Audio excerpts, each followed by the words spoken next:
the thing that stuck with me most about skating, or that it's given me over the years, I think the ability to just go back to something for the sake of loving it. And falling is so integrated into us. A lot of people don't fall as much as we do in every level. And where falling becomes normal. And picking yourself up again is normal. And I think that the kind of resilience that skaters have is uncommon in, call it, regular life. You know, as I've gotten older and my body got kind of torn up for a long time, I started to channel some of that energy into academic things.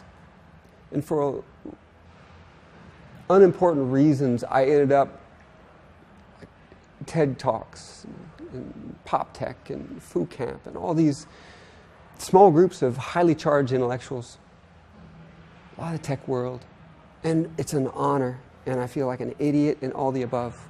I went there and I was thinking about just what you're talking about. I want to share what skating is, how special our community is, because we feel like outsiders, and we all find this mutual sense of belonging in shaping a community by what we do. And what we do is we individuate ourselves, we separate ourselves, and then share it back.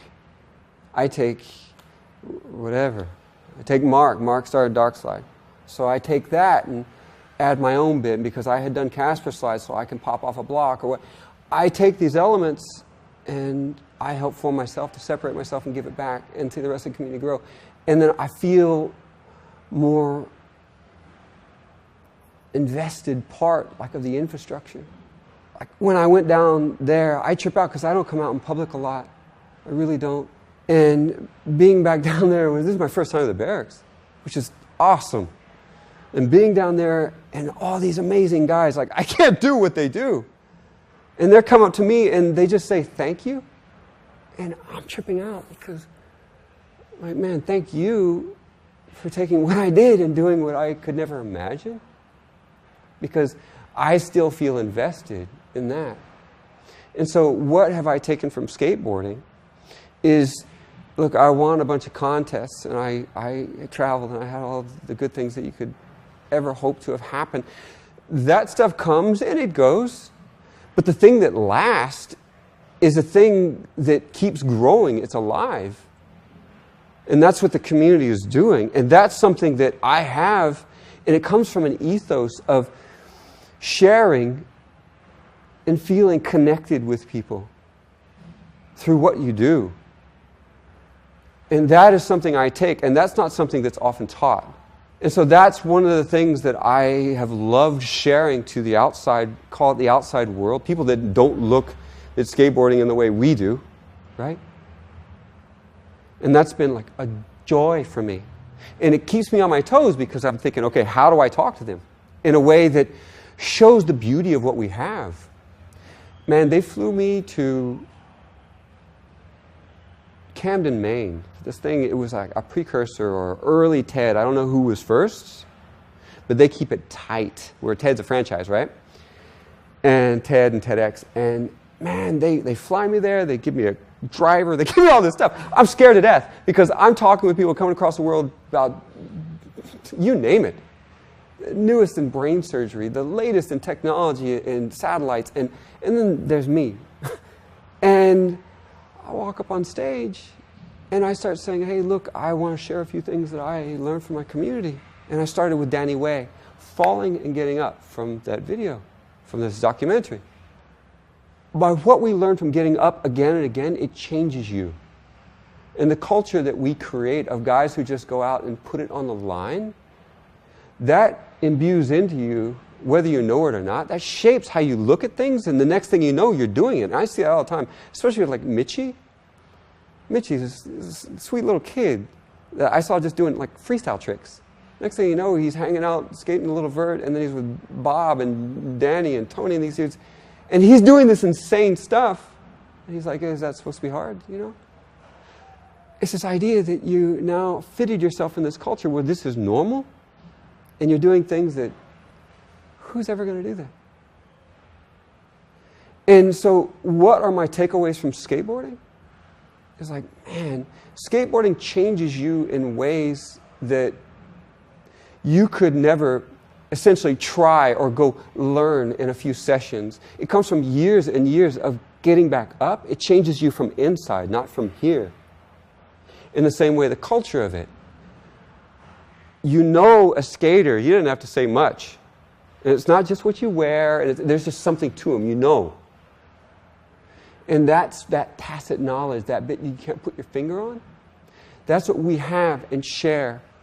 And so by the end of the talk, I have Danny and I have Cardiel, right? Doing these incredible things, you know, Cardiel, essentially recovering from being paralyzed. Like those two words don't even go together. And what Danny did with a broken neck and then jumping the great wall. And he didn't do it just, I mean, in a way, I thought that by pulling himself from such depths, it gave him something to jump the Great Wall of China type of thing. I think this is what skateboarding has given us, and it comes from all of it, from the act of doing, from the belonging to it, all the little subtleties that you never really put your fingers on. When I shared that to that community, and again, it is a gnarly community, and I go afterwards, and I had an MIT professor coming up to me. MIT professor. Oh, I wish we could teach that. It potentially the greatest academic institution in the world. A Yale law professor. I'm going to show that in our class because we need this characteristic, what skaters have. A research doctor came to me. So he was a doctor and a scientist, okay, combined, like a double PhD guy, in the hardest things you can imagine. And he goes, you know, 99% of scientific researchers, from my perspective, I'm talking as the guy, they're not that good. Because there's only that 1% that it takes a quality to reach into the unknown and to do what's not safe or guaranteed.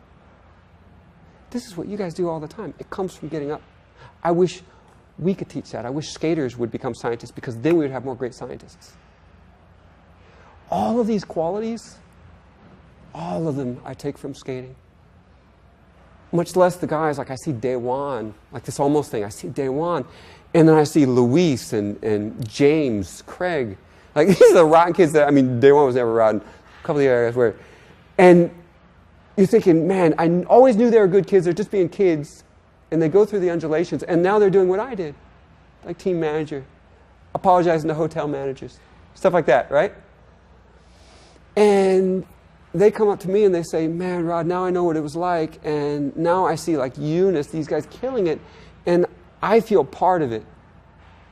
And I'm thinking, my God, I feel part of whatever you did, and now what you did, I'm taking it all in.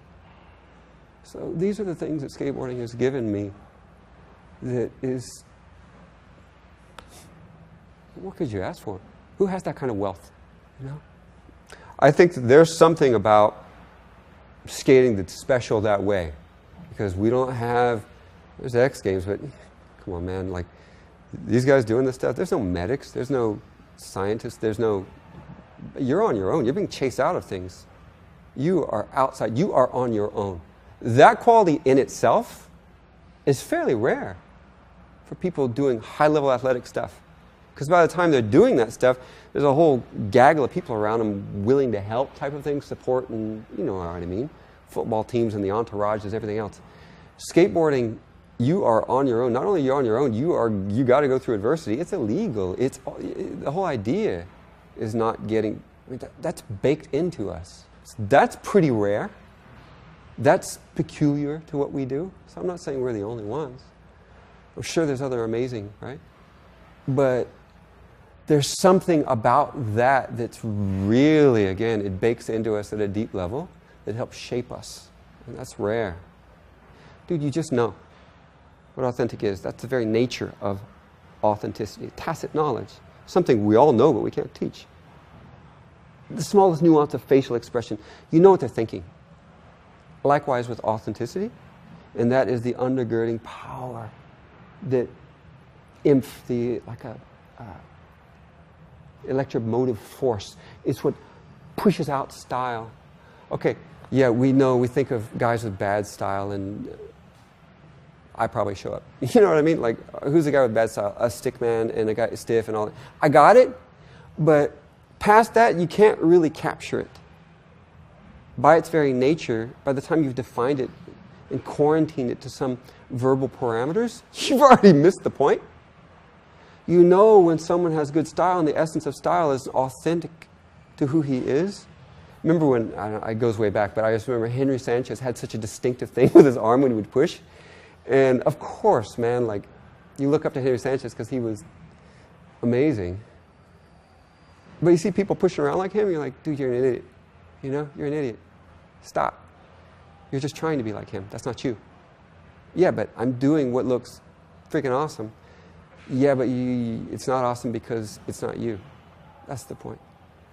Well, that's what allowed me to do what I did. I think my greatest gift was not so much whatever physical attributes, but it was just stubborn and being isolated.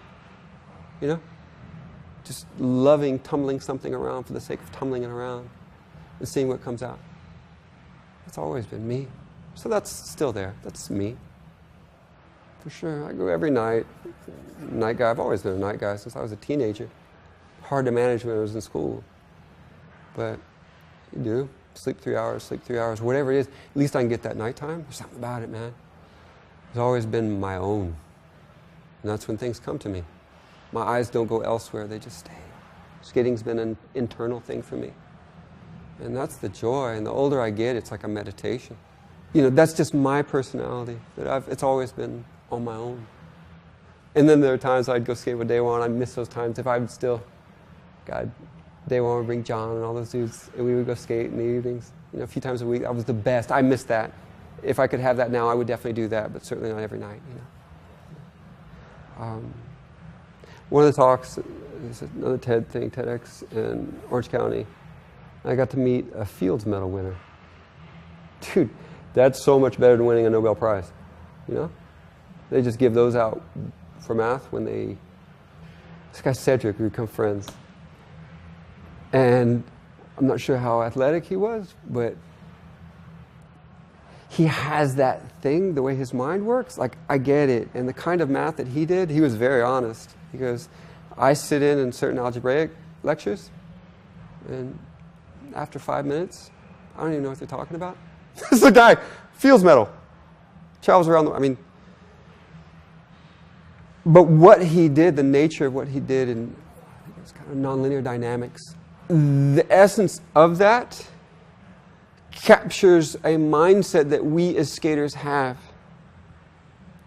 And he gets it and can take it with his formalism in a way that makes him special in all the world. But what we have and what we do, how it integrates and expresses through us, similar qualities. And I know just enough about that to feel that and to know that, you know, Cedric should skate. And these guys, if they ever picked up those books, they might be surprised at what they have, how natural it comes. That component has always been in me. I'm a nerd. The part of feeling things out and transposing it into some kind of formalism. There's a kind of mathematics that's beautiful, and it's called group theory. It captures a lot of quantum mechanics. That is something that, look, man, it's not like you read the books, you become a better skater. It's not like that. But the symmetry is involved. It's about symmetry. And what do you think of symmetry? It's balance. And the way we look at things of with the grain, tricks that move with the grain. Well, a hard flip is by nature against the grain. Hence hard. Any hard flip, not a hard one. Inside. These things, they go in tandem to one another. You know one, you feel the other. It expresses in another kind of way. And I think the older I get, the more I enjoy the feel of skating for the sake of it. I remember talking with Tony Hawk. He's just a good friend. We have a lot in common. Way back, I broke my ankle, and I was thinking, oh, it's a sign. I should quit. You know, this is so many years ago. And he's like, dude, no, they just break sometimes. Magic angles, which is true. And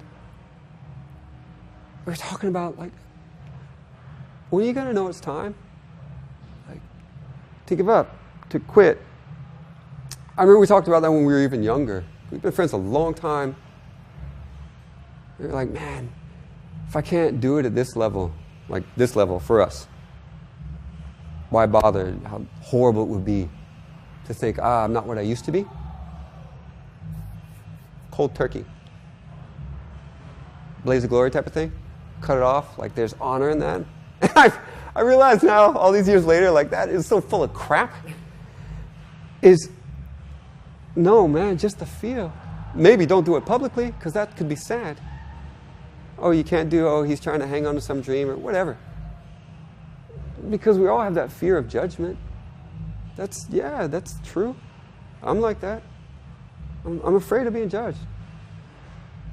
I don't necessarily want to be seen in public sucking, getting older. But what I keep inside, that joy of just feeling what I do, rolling around, playing around, that's something I'm going to do as long as I can. That's who I am. Who I am.